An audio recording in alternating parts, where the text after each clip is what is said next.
You over there. I see you. Anyways. Starting off the mapping out of Brandon. What's his name? Brandon. Brandon. I had to step out and to bring my father to the urgent care. He had a bump on his wrist he had to get looked at. But, like I said, mapping this out. Now, in the article of this new article, this is supposedly where Brandon's truck was found, near the bridge of the Colorado River, near Bonte. I believe it's the name. I will be showing a better visual of this. Now, of course, in the story, we have already covered that he said that he's in a field, then he's running through the woods. Now, it's unclear which side of the bridge he was on, but he was saying something. I can't record the audio, but there is an audio in the thing I showed if anybody wants to go check it out. It is the actual call. Someone recorded it twice in a video. And I gotta listen. I tried listening to the radio in the car, but due to the damn stupid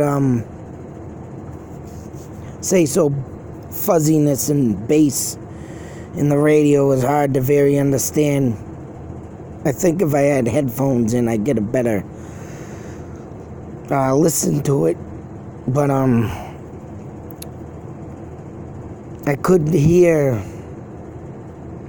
the words that were missing in the actual screenshot of the call and what he was saying.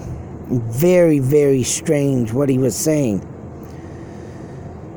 But he goes on to say in a call about something being on both sides. And he's on his... I don't know why he said he was on his way to... surely to go see his father or stay with his father.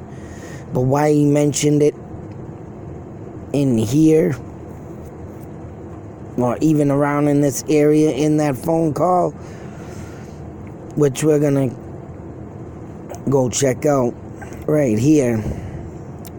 Down here we got Bronte, if I'm saying it right. Yeah, Bronte.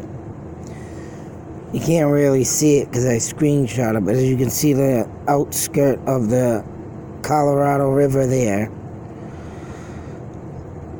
And he, being stopped here, or whatever the case may be, he definitely was followed when I heard that call. And who he was with, and you do hear very,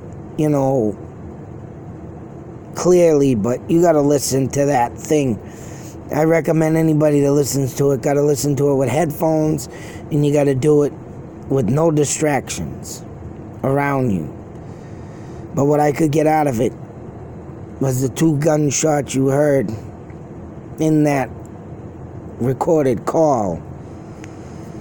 I guarantee the person he was with was shot and gunned down, and he was next. But when I go over the article of his brother in the next video from Reddit, oh my God, that is just crazy of what he says. Insane.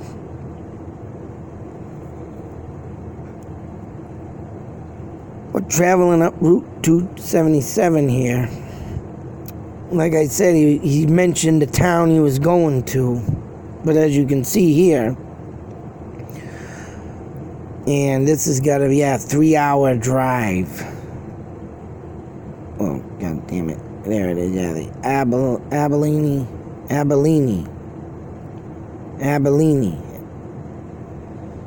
And as you can see, the from Bronte to that, how long of a journey that was.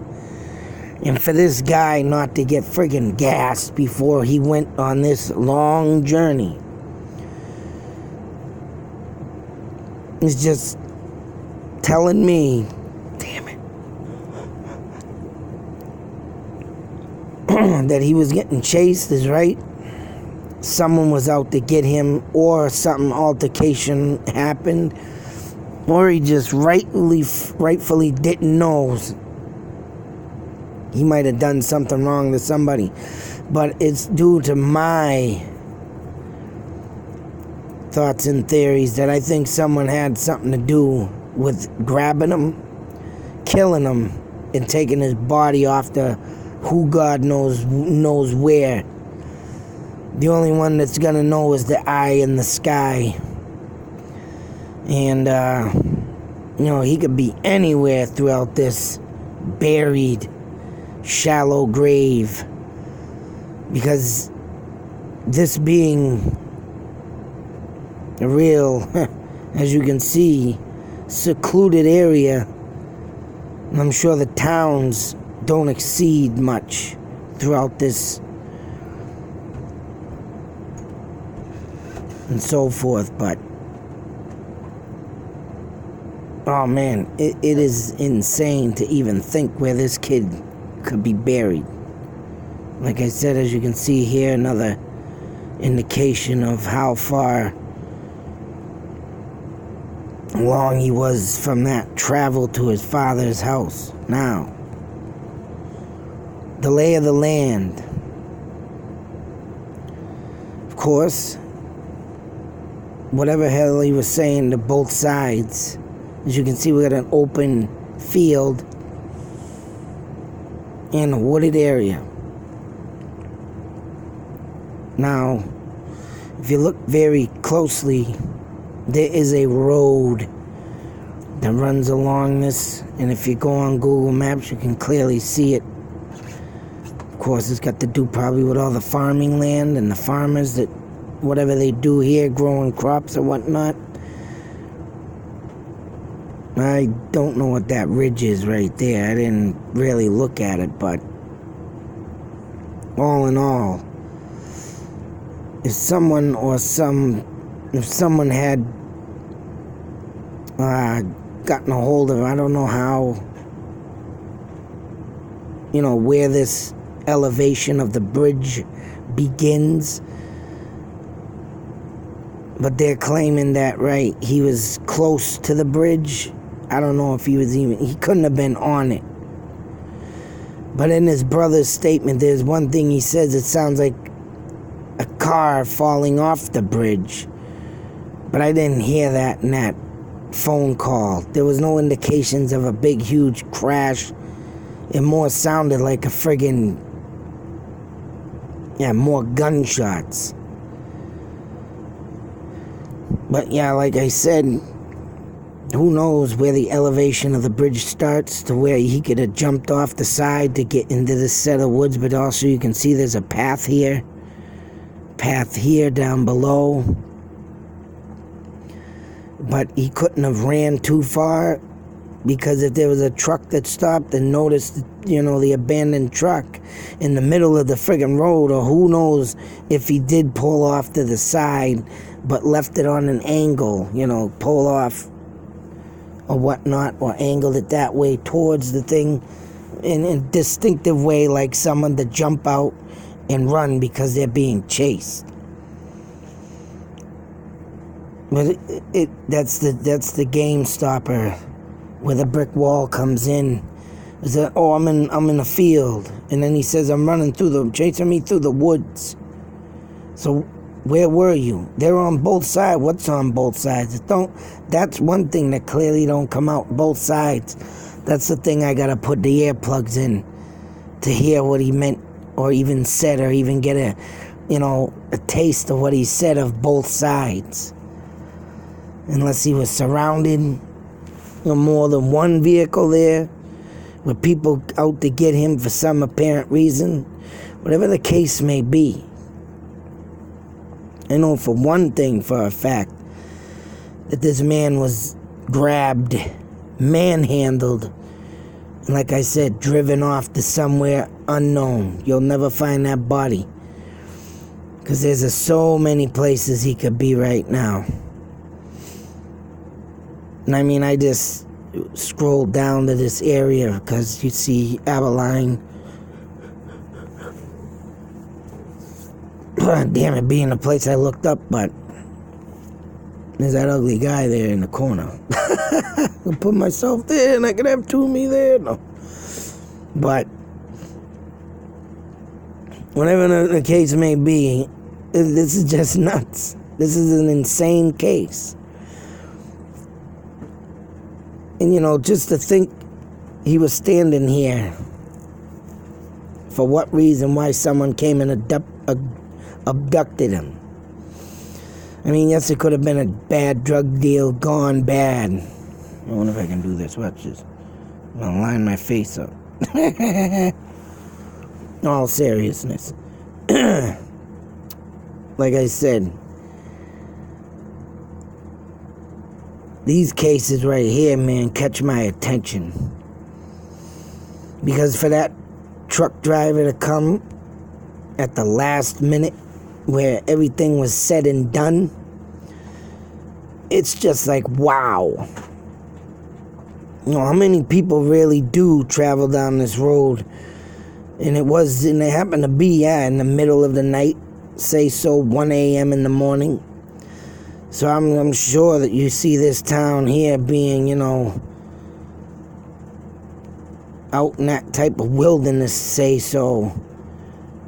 How many people are really traveling down this road besides truckers, right? Everybody else is at home.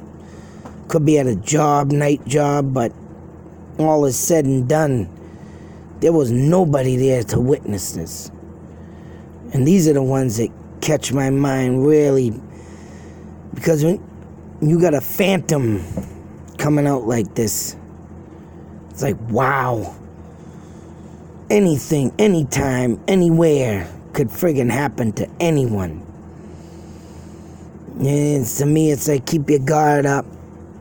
Make sure you keep that guard up. It doesn't matter how safe you feel at times. You got to keep your eyeballs open and peeled and looking around you 24/7, 7 days a week.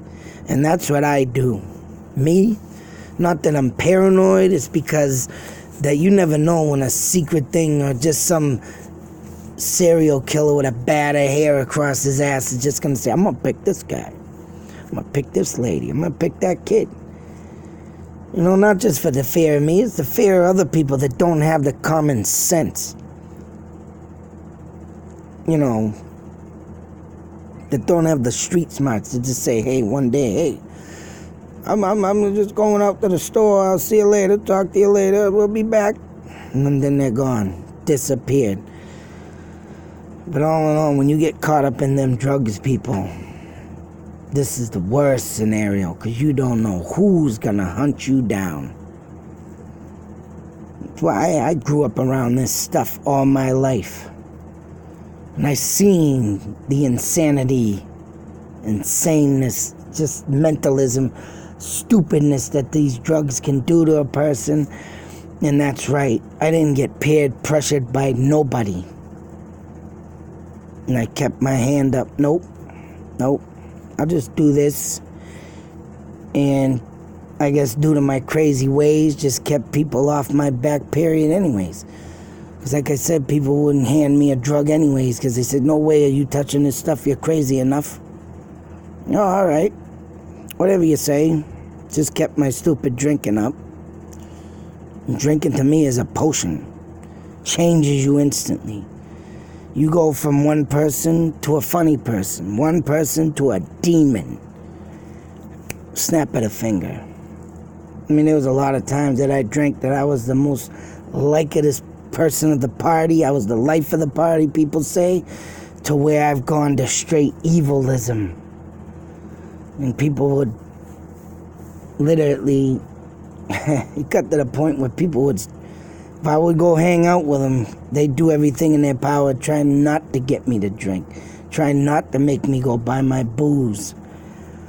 That's how bad I got.